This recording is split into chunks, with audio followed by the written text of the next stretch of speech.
सभी को press the Lord, जय मसीह की। आइए हम लोग वचन में जाएंगे। हम देखेंगे आज मत्ती रचित सुसमाचार अध्याय 3 का 13 से आगे देखते जाएंगे।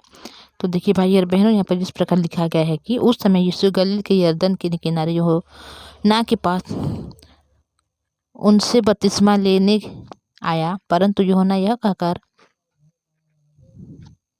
उससे रोकने लगा, मुझे तो तेरे हाथ से बपतिस्मा लेने की आवश्यकता है और तू मेरे पास आता है। तो देखिए भाई और बहनों, जब यूहन्ना बपतिस्मा दाता ने गलील देश का यरदन नदी में हर एक लोगों को बपतिस्मा दे रहा है और वह पहले से मन फिराने का प्रचार कर रहा था, तभी जब जो भी विश्वास करते थे उन लोग आते थे यरदन नदी में बपतिस्मा लेते थे।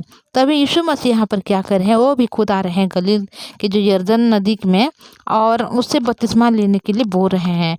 तभी यहाँ पर क्या बोल रहा है, जो मतलब यूहन्ना बपतिस्मा देने वाला यहाँ पर बोल रहे हैं कि मुझे तो तेरे हाथ से बपतिस्मा लेने की आवश्यकता है और तू मेरे पास से आया है। तो देखिए यहाँ पर बपतिस्मा पहले से जानता है कि यह यीशु मसीह है, कि जगत के हर एक लोगों के पाप का उद्धार करने के लिए वो आया है बोल के, क्योंकि यूहन्ना बपतिस्मा दाता भी वह उस परमेश्वर की ओर से भेजा गया था, तो वह इसी वजह से यीशु मसीह को भी जानता है। और जब यीशु मसीह उनके पास आ रहे हैं और बोल रहे हैं कि मुझे भी बपतिस्मा दे, तो तभी वो इस प्रकार बोला कि मुझे तो तेरे हाथ से बपतिस्मा लेने का आवश्यकता है और तू मेरे पास आता है। यीशु ने उनको यह कहकर उत्तर दिया, अब तो ऐसा ही होने दे, क्योंकि हमें इस रीति से सब धार्मिकता को पूरा करना उचित है। तो देखिए, जब इस बारे में परमेश्वर पिता यीशु मसीह ने इससे बोल रहे हैं कि ऐसे होने दे, अब तो ऐसा ही होने दे, क्योंकि हमें इस रीति से सब धार्मिकता को पूरा करना उचित है। तब उसने उसकी बात मान ली और यीशु बपतिस्मा लेकर तुरंत पानी में से ऊपर आया और देखा, उसके लिए आकाश खुल गया और उसने परमेश्वर का आत्मा जो कबूतर के समान उतरने और अपने ऊपर आते देखा। और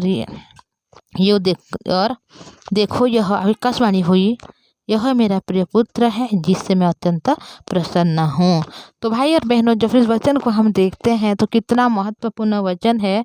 जब यीशु मसीह आ रहे हैं यूहन्ना बपतिस्मा दाता के पास और वह यरदन नदी में बपतिस्मा ले रहे हैं, और जब बपतिस्मा ले लिया परमेश्वर पिता जो यीशु मसीह, तो उसी समय क्या हो गया, आकाश क्या हो गया, खुल गया बोल के यहाँ पर लिखा गया है। यहाँ पर जब यीशु ने बपतिस्मा लेकर तुरंत पानी में से ऊपर आया और देखो उसके लिए आकाश खुल गया और उसने परमेश्वर की आत्मा को कबूतर के समान उतरते और अपने ऊपर आते देख रहे हैं। और देखो यह आकाशवाणी हुई कि यह मेरा प्रिय पुत्र है जिससे मैं अत्यंत प्रसन्न हूँ। तो भाई और बहनों, देखिए यीशु मसीह ने आके गलील नगर में जो यरदन नदी है उस नदी में आके यूहन्ना के हाथों से बपतिस्मा को ले रहे हैं। और जब यूहन्ना ने बपतिस्मा दे रहे हैं, तभी ये क्या हो गया, आकाश खुल जा रहा है। जब परमेश्वर पानी में डूबे और जब निकल गए पानी से, तो उसी समय आकाश ने खुल गया और परमेश्वर की आत्मा कबूतर के समान उनके ऊपर आ रहे हैं।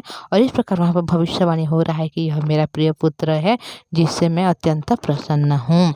तो भाई और बहनों, जब इस वचन को हम देखते हैं तो इस वचन की गहराई ये है कि यीशु मसीह बपतिस्मा के यूहन्ना के हाथों से बपतिस्मा ले रहे हैं, पर यीशु मसीह जो परमेश्वर का पुत्र है वह निष्कलंक निष्पाप है। वह तो एक पवित्र आत्मा के द्वारा कुंवारी के गर्भ में से वह जन्म हुआ, फिर पवित्र आत्मा के द्वारा वो खुद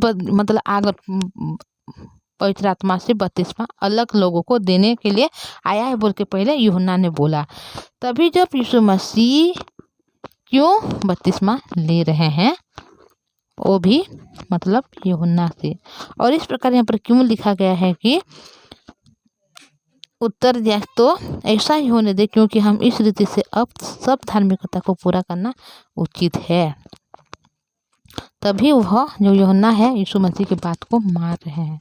तो भाई और बहनों, जब हम सांसारिक मनुष्य हैं और हम इस जगत में जब हैं और हर एक बातों में जब वास कर रहे हैं, तो उसी समय अगर कोई मनुष्य बपतिस्मा ले रहा है तो उसको एक जो परमेश्वर की जो दास है उसको पानी में डुबा रहे हैं और उनको निकल रहे हैं, तभी वो क्या हो जा रहा है, परमेश्वर की जो नई हो जा रहा है, मतलब हर एक जो उनकी जो पाप है, अधर्म है, और सब कुछ उसमें डूब जा रहा है और वह नई तरह से वह जन्म हुआ है बोल के बहुत ज़्यादा लोग जो बोलते हैं। पर यहाँ पर एक मतलब हम देखेंगे, ये मनुष्य के लिए एक विधि है। जो बपतिस्मा लेता है वो अपने सारे पापों को उस पानी में डुबा देता है, एक नई मनुष्यत्व के रूप में वो निकलता है। पर क्योंकि हम मनुष्य जो पापी हैं और जो हम पाप से उत्पन्न हुए, जिस कारण हम हमेशा पापी करते रहते हैं, जिस प्रकार हम पापी हैं, इसलिए कोई मनुष्य इस प्रकार करता है कि अपने पापों को छोड़ने के लिए वो बपतिस्मा लेता है। पर यहाँ पर एक क्वेश्चन है भाई और बहनों, कि आप कभी अपने मन में सोचे हैं, कभी अपने मतलब ये बारे में चिंता किए हैं क्या, यीशु मसीह जब कोई पाप नहीं किया, कोई गुनाह नहीं किया, वो पापी भी नहीं है, पाप से उत्पन्न भी नहीं हुआ, पवित्र आत्मा से वह उत्पन्न हुआ, फिर यीशु मसीह को बपतिस्मा लेने की क्यों आवश्यकता थी? तो भाई और बहनों, ये बात जानने की बहुत ज़रूरत है, क्योंकि मनुष्य के लिए मनुष्य एक पापी हो सकता है, हर एक कामों में वो गलत करता है, उनके हृदय में बुराई छिपी हुई है, जिस वजह से वो हर एक कामों में वह पाप करता है, जिस वजह से उसको बपतिस्मा लेने की आवश्यकता है। क्योंकि मनुष्य की मानना यह है कि अगर कोई पानी से डूबता है तो उनके सारे पाप उसमें समा जाता है और वो नई मनुष्य के रूप से वह बाहर निकलता है। पर यीशु मसीह यहाँ पर बपतिस्मा ले रहे हैं, और जब यीशु मसीह यहाँ पर बपतिस्मा ले रहे हैं, जब ऊपर में उठ गए, तो उसी समय आकाश क्या हो गया, खुल जा रहा है। मतलब ये वचन से हमें पता चलता है कि आकाश कभी खुली ही नहीं थी। जब यीशु मसीह ने बपतिस्मा लिए हुए जब ऊपर में आ गया, तभी वो क्या हो गया, आकाश खुल गया है। तो भाई और बहनों, इसके बारे में हमको चिंता करने की ज़रूरत है, क्योंकि ये वचन ऐसे नहीं लिखा हुआ है। हर एक वचन में एक ही मतलब रहस्य छिपा हुआ है। मनुष्य होते अगर यीशु मसीह और पाप से उत्पन्न होते, कोई गलती करते हो, बपतिस्मा देते, तो मतलब एक मतलब ऐसे पता चलता कि हाँ ये भी इस प्रकार मनुष्य, इसीलिए वह क्या किया, बपतिस्मा लिया। पर यीशु मसीह जब परमेश्वर का पुत्र, स्वयं परमेश्वर हैं, जो पाप के द्वारा नहीं बल्कि पवित्र आत्मा के द्वारा जो जन्म हुआ, और जब जन्म हुआ तो इतना दिन से वो कभी कुछ पाप नहीं किए, कुछ गुनाह नहीं किए, और निष्कलंक है, निष्पाप है, फिर भी यीशु मसीह के बपतिस्मा लेने की आवश्यकता क्यों है? तो भाई और बहनों, ये बात को हम लोग हर वचन के द्वारा जानेंगे, क्योंकि ये परमेश्वर हमें ये बताना चाहते हैं कि यीशु मसीह जब पाप नहीं किए हैं और वह बपतिस्मा ले रहे हैं, तो वह बहुत ज़्यादा रहस्यमय है। उसके बारे में हम अगले वीडियो में देखेंगे भाई और बहनों। तो मैं आपको इतना बोलना चाहती हूँ कि यीशु मसीह पाप नहीं किया और बपतिस्मा लिया, पर मनुष्य ने पाप करते हैं और बपतिस्मा लेते हैं, और मनुष्य जब पाप में डूबे, मतलब हरे पापों को डुबा लेता है और एक नई मनुष्य के रूप में ऊपर में उठता है। पर ये सारी बातें जो है वचन में नहीं लिखा हुआ है कि कहीं सारे पाप जब मनुष्य डूब जाता है और हर एक पाप वहाँ पर छोड़ देता है, और जब बपतिस्मा लेते ऊपर आता है तो नई मनुष्य बन जाता है, उसी प्रकार कहीं नहीं होता है। ये मनुष्य की सोचने की बात है।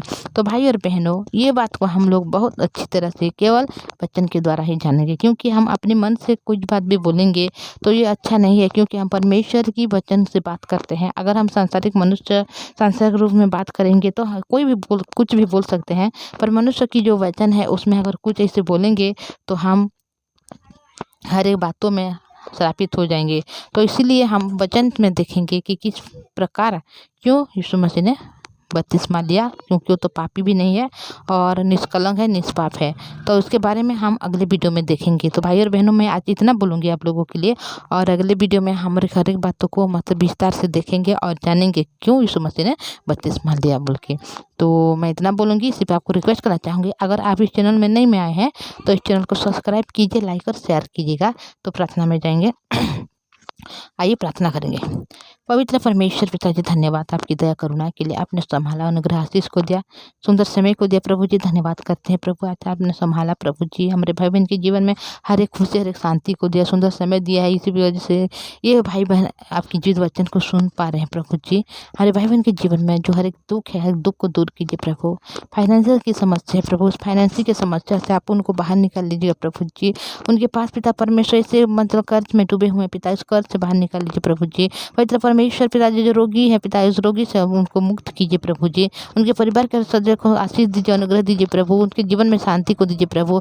आपके जीव वचन को उनके हृदय में दीजिए प्रभु जी, ताकि हर एक दिन उन लोग शांति से जीवन को बिताने वाले बने और पिता परमेश्वर हर एक दिन आपके जीव वचन को सुनने वाले बने। आपने मेरे इस भाई को, मेरी इस बहन को चुना है प्रभु जी आपके राज्य के लिए पिता, ताकि आप उनके द्वारा आपके बड़े बड़े काम करना चाहते हैं। इसीलिए आपके पवित्र नाम को धन्यवाद करते हुए ये दुआ प्रभु यीशु मसीह के नाम से मांगता हूँ, आमीन। सभी को praise the Lord. Thank you.